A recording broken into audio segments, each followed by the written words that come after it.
Shalom, selamat pagi saudara yang dikasihi Tuhan. Kiranya berkat, damai sejahtera, dan sukacita dari Tuhan Yesus Kristus senantiasa menyertai saudara sekalian. Sebelum kita mendengarkan firman Tuhan dan renungan, marilah kita berdoa. Tuhan Allah Bapa yang baik, kami sungguh bersyukur atas kebaikan dan kemurahan-Mu. Karena Engkau Tuhan yang selalu melindungi dan memberikan pertolongan dalam kehidupan kami. Jika saat ini kami akan mendengarkan firman-Mu, kami memohon Tuhan mengurapi kami dengan Roh Kudus-Mu agar kami dapat mengerti dan memahami apa yang Tuhan sampaikan kepada kami. Dan biarlah firman-Mu selalu membimbing kami di dalam kami menjalani kehidupan ini. Terima kasih Tuhan, di dalam nama Tuhan Yesus Kristus kami memohon dan berdoa. Amin. Saudara yang dikasihi Tuhan, bacaan firman Tuhan pada pagi hari ini diambil dari kitab Pengkhotbah pasal 5 ayat 6 dan 7. Demikian sabda Tuhan. Janganlah mulutmu membawa engkau ke dalam dosa, dan janganlah berkata di hadapan utusan Allah bahwa engkau kilaf.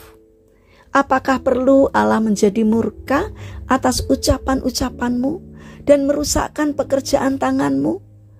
Karena sebagaimana mimpi banyak, demikian juga perkataan sia-sia banyak. Tetapi takutlah akan Allah. Tema renungan pada pagi hari ini adalah diam itu emas. Saudara yang dikasihi Tuhan, ada seorang pengembara yang terlalu banyak bicara.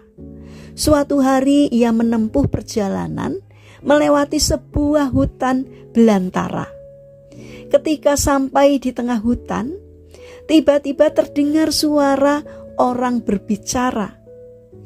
Pengembara itu merasa takut, tapi juga penasaran, dan berkata dalam hatinya, "Suara siapakah itu di tengah-tengah hutan yang sepi begini?" Kemudian dengan hati-hati ia mencari asal suara tadi. Ternyata suara tadi berasal dari tengkorak manusia yang ada di bawah pohon besar.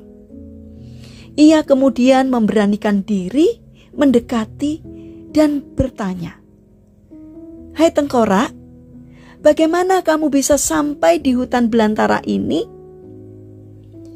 Di luar dugaan, tengkorak itu bisa menjawab pertanyaannya. "Hai pengembara, yang membawa aku ke sini adalah mulut yang banyak bicara." Mengetahui tengkorak itu bisa mendengar dan berbicara, si pengembara pun menjadi sangat terhibur dan terus mengobrol dengan tengkorak itu. Dia merasa menemukan pengalaman yang benar-benar aneh dan sangat menakjubkan. Akhirnya, saat keluar dari hutan, dengan penuh semangat ia bercerita tentang tengkorak yang bisa bicara kepada setiap orang yang dijumpainya. Tentu saja tidak seorang pun yang mau percaya. Malah ada yang mencemooh ceritanya.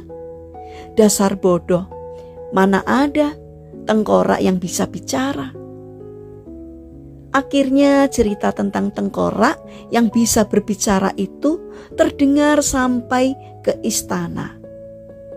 Baginda Raja tertarik dan kemudian mengundang pengembara itu ke istana. Si pengembara kemudian menceritakan pengalamannya dengan bangga. "Baginda, hamba bertemu dengan tengkorak yang bisa bicara. Mungkin Baginda bisa menanyakan tentang masa depan kerajaan ini kepada tengkorak itu," bujuk si pengembara. Karena rasa ingin tahu, akhirnya raja pun mengajak para pengawalnya dan meminta si pengembara untuk menunjukkan jalan ke hutan di mana tengkorak itu berada. Setibanya di sana, Pengembara dengan penuh percaya diri langsung bertanya kepada si tengkorak, "Hai tengkorak, bagaimana kamu bisa sampai di hutan ini?" Kali ini tengkorak itu diam membisu. Ketika pengembara itu mengulang pertanyaannya beberapa kali dengan suara lebih keras, tengkorak itu tetap diam membisu. Saat itu yang terdengar hanya desau angin dan gaung suara si pengembara. Melihat hal itu, para pengawal raja menatap raja dengan pandangan geli. Mereka telah diperdaya dan sang raja menjadi murka. Ia memandang marah ke si pengembara sambil berkata, "Kamu harus dihukum atas hal ini." Raja pun memerintahkan hukuman mati untuk si pengembara. Lalu jenazah si pengembara ditinggalkan di sana. Kepalanya diletakkan di samping tengkorak tadi. Begitu raja dan para pengawalnya pergi, tiba-tiba tengkorak itu bersuara, "Hai pengembara, bagaimana kamu bisa sampai di hutan ini?"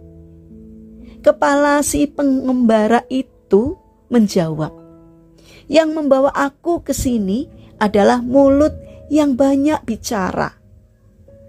Saudara yang terkasih, seringkali pertengkaran, perselisihan, kesalahpahaman, dan permusuhan besar muncul karena ucapan yang tidak pada tempatnya. Mereka yang suka mengumbar ucapan sering jadi kurang waspada, sehingga mudah menyinggung perasaan, merendahkan, atau melecehkan orang lain. Sekilas, masalah seperti ini tampaknya sepele, tetapi akibatnya bisa fatal.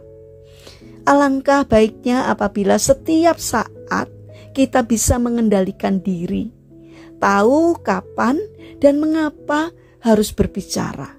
Bahkan terkadang bisa diam adalah sikap yang paling bijak. Seperti pepatah dalam bahasa Inggris yang mengatakan, "Silence is golden." Diam adalah emas.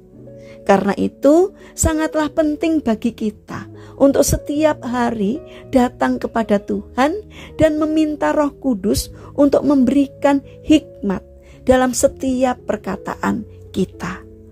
Saudara yang terkasih, mari kita bangun karakter mengendalikan diri dalam berucap, agar kita dapat terhindar dari masalah, dan melalui ucapan kita pun banyak orang yang diberkati.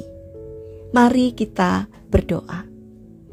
Tuhan Yesus yang baik, urapilah setiap perkataan kami, agar apa yang kami katakan adalah perkataan yang mendatangkan ketenangan, damai sejahtera, dan kekuatan. Bapa yang baik, saat ini kami teringat kepada saudara-saudara kami yang mengalami sakit. Kami memohon belas kasih dan kemurahan-Mu. Kiranya Tuhan berkenan untuk menjamah dan memberikan kesembuhan. Kami juga mendoakan bagi yang mengalami permasalahan dan kesulitan hidup. Kiranya Tuhan hadir untuk menolong mereka. Kami juga ingin menyerahkan untuk setiap rencana dan aktivitas kami hari ini kepadamu. Kami memohon kiranya Tuhan menolong dan memberkati kami. Terima kasih Tuhan atas setiap kebaikan dan kemurahan-Mu. Dalam nama Tuhan Yesus Kristus kami berdoa. Amin. Puji Tuhan, saudara yang terkasih, kiranya firman Tuhan dan renungan pagi ini dapat menjadi berkat bagi kita semua. Haleluya.